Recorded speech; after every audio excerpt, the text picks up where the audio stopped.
timnya kan peng ji perle. Baik nak fikir ji peng perle. Kau pergi peng kena yang ji. Putra ini belau. Ladang tu meja Nah anaknya ibu puan pelok mai perempuan tak. Alih duduk di dalam hu. Aku dah pusing. Tapi insya-Allah duk kemampuan tanya jai. Artinya mereka tidak terlalu peduli. Nah yang hira ni pakuan malam nyona caranya. Yang iperlea awaknya adalah hiburan. Yang ke YouTube yang napegah li Nabi kafil man kafaral yatima lahu wali ghairi, orang yang menanggung beban yang naperintah li Rasulullah, yang memberi gambaran putra yang perlu lakukan. Hadirkan diri getanyo pribadi-pribadi untuk menutupi kesedihan yang jihnyo hanangan itu pedroi. Ada tabi peng saboh empang, tajukmu leboh regam. Tajuk moto punuh lapangan yang yahji hana gewoli. Hanapat belawa urung si. Yang ka meninggai mak hanapat iblole maknya. Artinya orang yang pernah menghadirkan dia ke dunia sudah pulang untuk selama-lamanya. Nyo yang dihadapi oleh anak mutuahnya.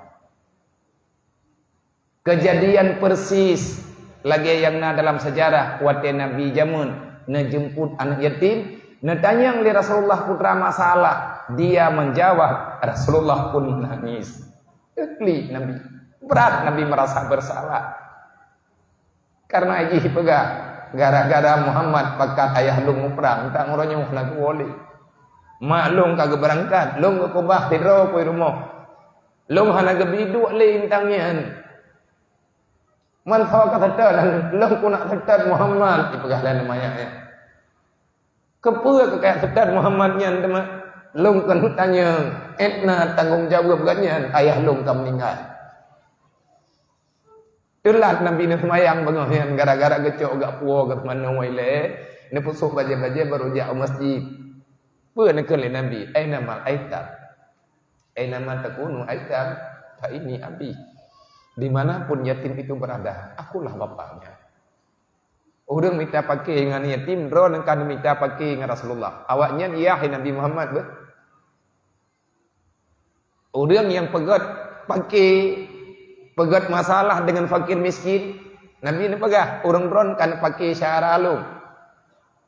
Aina ma takunul fuqara wal masakin fa innahum ikhwani kata Rasulullah. Dimanapun fakir miskin berada orang yang beriman, mereka itu saudaraku. Jangan lakukan masalah dengan saudara-saudaraku. Nanti kalian bertanggung jawab pada hari kiamat. Tunggu. Bek tayak buh yum gop tanyo pek. Bek tayak buh yum gop tanyo dengan macam-macam.